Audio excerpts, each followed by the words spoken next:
ಓಂ ನಮೋ ವೆಂಕಟೇಶಾಯ. ಎಲ್ಲರಿಗೂ ನಮಸ್ಕಾರ. ನಾಳೆನೇ ಪರಮ ಪವಿತ್ರವಾಗಿರುವಂತಹ ಕೂರ್ಮ ಜಯಂತಿ, ಅದೇ ರೀತಿಯಾಗಿ ವೈಶಾಖ ಹುಣ್ಣಿಮೆ. ವೈಶಾಖ ಮಾಸ ಅಂದ್ರೇ ಮಹಾವಿಷ್ಣುವಿಗೆ ತುಂಬ ಇಷ್ಟವಾಗಿರುವಂತಹ ಮಾಸ. ಈ ವೈಶಾಖ ಮಾಸದಲ್ಲಿ ಲಕ್ಷ್ಮೀನಾರಾಯಣರನ್ನು ವಿಷ್ಣು ಭಕ್ತರು ವಿಶೇಷವಾಗಿ ಪೂಜೆ ಮಾಡಿ ಆರಾಧನೆ ಮಾಡಿ ಸ್ವಾಮಿ ಅನುಗ್ರಹವನ್ನು ಪಡ್ಕೊಳ್ತಾ ಇರ್ತಾರೆ. ನಾಳೆ ಒಂದು ದಿವಸ, ಈ ವೈಶಾಖ ಹುಣ್ಣಿಮೆ ಕೂರ್ಮ ಜಯಂತಿ ದಿವಸ ಸ್ವಾಮಿಯನ್ನು ನಾವು ಮನೆಯಲ್ಲಿ ಆರಾಧನೆ ಮಾಡಿ ಪೂಜೆ ಮಾಡಿದ್ರೆ ಈ ವೈಶಾಖ ಮಾಸ ಎಲ್ಲ ನಾವು ಬಿಡದಿರ ಲಕ್ಷ್ಮೀನಾರಾಯಣರನ್ನು ಪೂಜೆ ಮಾಡಿರುವಂತಹ ಫಲ ನಮಗೆ ಸಿಗುತ್ತೆ.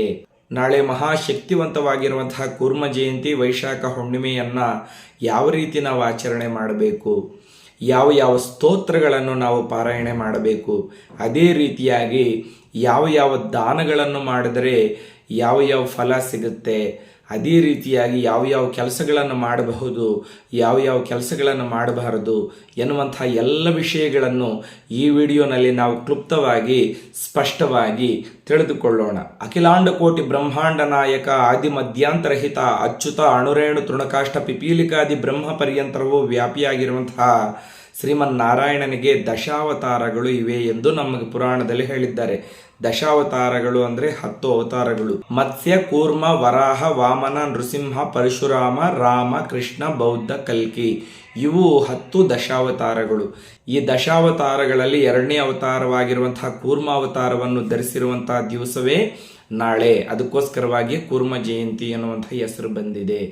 ಅದೇ ರೀತಿಯಾಗಿ ವೈಶಾಖ ಹುಣ್ಣಿಮೆ ಈ ದಿವಸ ನಾವು ಏನು ಮಾಡಬೇಕು? ಪ್ರಾತಃ ಕಾಲದಲ್ಲಿ ನಿದ್ದೆ ಎದ್ದೇಳಬೇಕು. ಅಂದರೆ ಸೂರ್ಯೋದಯಕ್ಕಿಂತ ಮುಂಚೆನೇ ನಿದ್ದೆ ಎದ್ದು 2 ಕೈಗಳನ್ನು ನೋಡಿಕೊಂಡು ಕರಾಗ್ರೆ ವಸತೆ ಲಕ್ಷ್ಮೀ, ಕರಮಧ್ಯೆ ಸರಸ್ವತಿ, ಕರಮೂಲೆ ಸ್ಥಿತೇ ಗೌರಿ, ಪ್ರಭಾತೆ ಕರದರ್ಶನಂ, ಕೈಗಳನ್ನು ನೋಡಿಕೊಂಡು ತದನಂತರ ಓಂ ನಮೋ ಭಗವತೆ ವಾಸುದೇವಾಯ, ಚೆನ್ನಾಗಿ ನೆನ್ಪಿಟ್ಕೊಳ್ಳಿ, ಓಂ ನಮೋ ಭಗವತೆ ವಾಸುದೇವಾಯ ಎನ್ನುವಂಥ ಮಂತ್ರವನ್ನು 11 ಸಲ ಜಪ ಮಾಡಿಕೊಂಡು ಅದೇ ರೀತಿಯಾಗಿ ಓಂ ಕುಂ ಕೂರ್ಮಾಯ ನಮಃ, ಓಂ ಕುಂ ಕೂರ್ಮಾಯ ನಮಃ, ಓಂ ಕುಂ ಕೂರ್ಮಾಯ ನಮಃ ಈ ಮಂತ್ರವನ್ನು ಸಹ 11 ಸಲ ಜಪ ಮಾಡಿಕೊಂಡು ತದನಂತರ ಮನೆಯನ್ನು ಕ್ಲೀನಾಗಿ ಕಸ ಗುಡಿಸ್ಕೊಂಡು ಮನೆಗಳನ್ನು ಒರೆಸ್ಕೊಂಡು ಮನೆ ಮುಂದುಗಡೆ ರಂಗೋಲಿ ಹಾಕ್ಕೊಂಡು ತದನಂತರ ಸ್ನಾನ ಮಾಡಬೇಕು. ಸ್ನಾನ ಮಾಡುವಂತಹ ನೀರಿನಲ್ಲಿ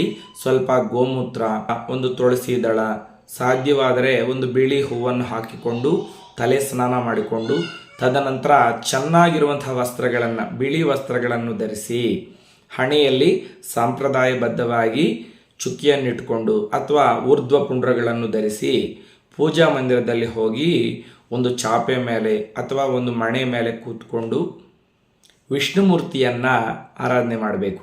ಕೂರ್ಮಾವತಾರಕ್ಕೆ ಪೂಜೆ ಮಾಡಿದರೆ ವಿಶೇಷವಾಗಿರುವಂಥ ಫಲ ಸಿಗುತ್ತೆ.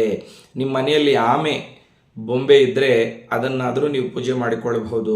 ಅಥವಾ ವಿಷ್ಣುಮೂರ್ತಿಯ ಯಾವುದೋ ಒಂದು ಅವತಾರ, ನರಸಿಂಹಸ್ವಾಮಿ ಆಗ್ಬೋದು, ಮಹಾವಿಷ್ಣು ಆಗ್ಬೋದು, ರಾಮದೇವರಾಗ್ಬೋದು, ಕೃಷ್ಣ ಆಗ್ಬೋದು, ವೆಂಕಟೇಶ್ವರ ಸ್ವಾಮಿ ಆಗ್ಬೋದು, ಎಲ್ಲ ಅಯ್ಯಪ್ಪನ ಅವತಾರಗಳಲ್ರಿ. ಸ್ವಾಮಿ ಅವತಾರವನ್ನು ಪೂಜೆ ಮಾಡಬೇಕು. ಯಾವ ರೀತಿ ಪೂಜೆ ಮಾಡಬೇಕು? ಮೊದಲು ಮಹಾಗಣಪತಿಯನ್ನು ಧ್ಯಾನ ಮಾಡಿಕೊಂಡು ಸಂಕಲ್ಪ ಹೇಳಿಕೊಂಡು 2 ದೀಪಗಳನ್ನು ಬೆಳಗಿಸಬೇಕು. ದೀಪದಲ್ಲಿ ತುಪ್ಪ ಅಥವಾ ಎಳ್ಳೆಣ್ಣೆ ಹಾಕ್ಕೊಂಡು 3 ಬತ್ತಿ ಹಾಕ್ಕೊಂಡು ದೀಪಕ್ಕೆ ಸ್ವಲ್ಪ ಗಂಧ ಕುಂಕುಮ ಇಟ್ಕೊಂಡು ಒಂದೊಂದು ಪುಷ್ಪವನ್ನು ಸಮರ್ಪಣೆ ಮಾಡಿ ದೇವರ ಫೋಟೋ ಒರೆಸ್ಕೊಂಡು ದೇವರ ಫೋಟೋಗೆ ಸ್ವಲ್ಪ ಶ್ರೀಗಂಧ ಕುಂಕುಮ ಧಾರಣೆ ಮಾಡಿ ತುಳಸಿ ದಳಗಳಿಂದ ವಿಶೇಷವಾಗಿ ಪೂಜೆ ಮಾಡಬೇಕು. ನಾಳೆ ಹುಣ್ಣಿಮೆ, ನಾಳೆ ತುಳಸಿಯನ್ನು ನಾವು ಕೀಳಬಾರದು. ಅದಕ್ಕೋಸ್ಕರ ಇವತ್ತೇ ತುಳಸಿಯನ್ನು ಸಿದ್ಧ ಮಾಡಿಕೊಂಡು ತುಳಸಿ ದಳಗಳಿಂದ ಪೂಜೆ ಮಾಡಬೇಕು.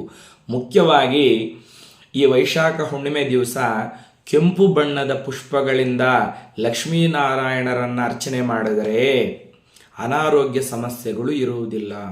ಕೆಲವರಿಗೆ ಅನಾರೋಗ್ಯ ಸಮಸ್ಯೆಗಳು ಬಹಳ ಪೀಡಿಸ್ತಾ ಇರುತ್ತೆ.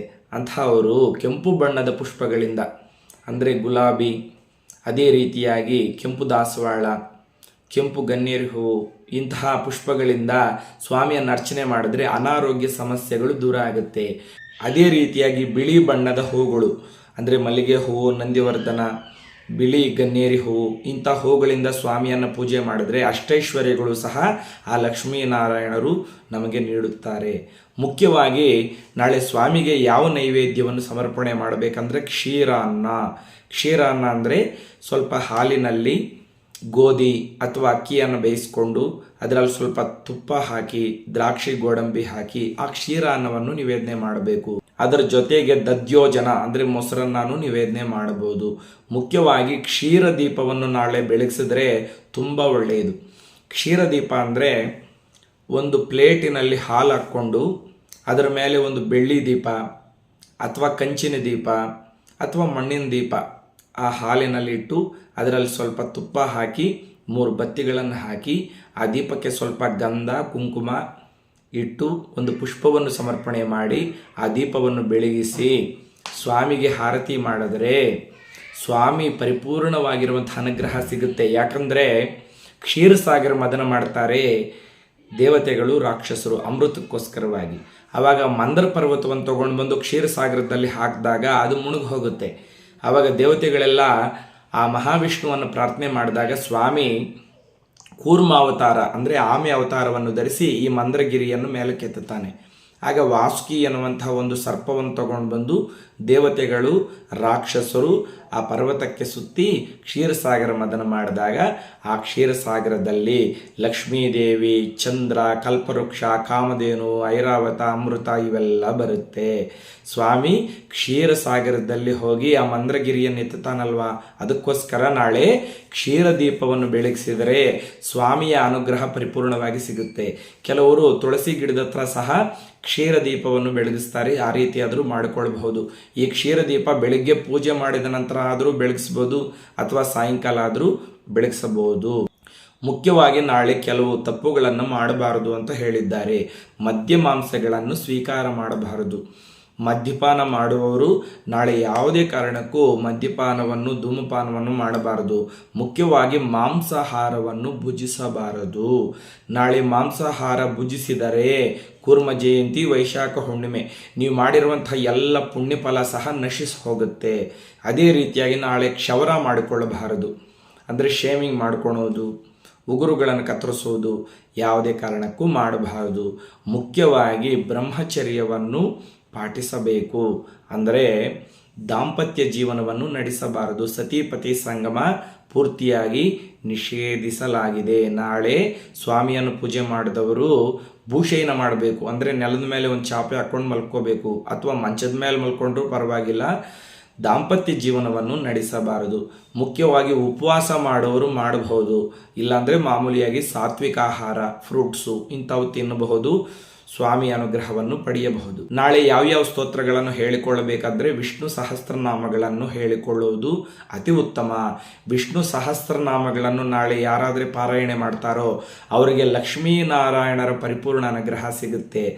ಅದರ ಜೊತೆಗೆ ಗೋವಿಂದ ನಾಮಗಳು ಅಂದರೆ ಶ್ರೀನಿವಾಸ ಗೋವಿಂದ, ಶ್ರೀ ವೆಂಕಟೇಶ ಗೋವಿಂದ, ಭಕ್ತವತ್ಸಲ ಗೋವಿಂದ, ಭಾಗವತ ಪ್ರಿಯ ಗೋವಿಂದ, ಈ ಗೋವಿಂದ ನಾಮಗಳನ್ನು ಹೇಳಿಕೊಂಡು ಸ್ವಾಮಿಗೆ ತುಳಸಿಯಿಂದ ಪೂಜೆ ಮಾಡಬಹುದು. ಅದರ ಜೊತೆಗೆ ಭಜಗೋವಿಂದ ಸ್ತೋತ್ರ ಇವೆಲ್ಲ ಸಹ ಹೇಳಿಕೊಳ್ಳಬಹುದು. ನಾಳೆ ಹತ್ತಿರದಲ್ಲಿರುವಂತಹ ವಿಷ್ಣು ದೇಗುಲಕ್ಕೆ ಹೋಗಿ ವಿಷ್ಣು ದೇವಾಲಯವನ್ನು ಕ್ಲೀನ್ ಮಾಡಿ ಅಲ್ಲಿ ರಂಗೋಲಿ ಹಾಕಿ ಸ್ವಾಮಿ ದೇವಾಲಯಕ್ಕೆ 11 ಪ್ರದಕ್ಷಿಣೆ ಮಾಡಿ ಓಂ ನಮೋ ಭಗವತಿ ವಾಸುದೇವಾಯ ಎನ್ನುವಂಥ ಮಂತ್ರವನ್ನು 11 ಸಲ ಜಪ ಮಾಡಿದರೆ ಅಂತಹ ಭಕ್ತರಿಗೆ ಸ್ವಾಮಿ ವೈಕುಂಠದಲ್ಲಿ ಶಾಶ್ವತವಾಗಿ ಒಂದು ನಿವಾಸವನ್ನು ಮಾಡಿಕೊಡುತ್ತೇನೆ ಅಂತ ಸಹ ಪುರಾಣದಲ್ಲಿ ಹೇಳಿದ್ದಾನೆ. ಆದ ಕಾರಣ ಸಾಧ್ಯವಿದ್ದರೆ ಈ ಕೆಲಸ ಸಹ ಮಾಡಬಹುದು.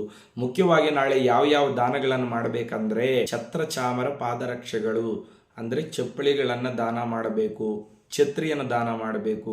ಅದೇ ರೀತಿಯಾಗಿ ಬಿಸನ್ಗರೆಯನ್ನು ದಾನ ಮಾಡುವುದು ಅತಿ ಉತ್ತಮ.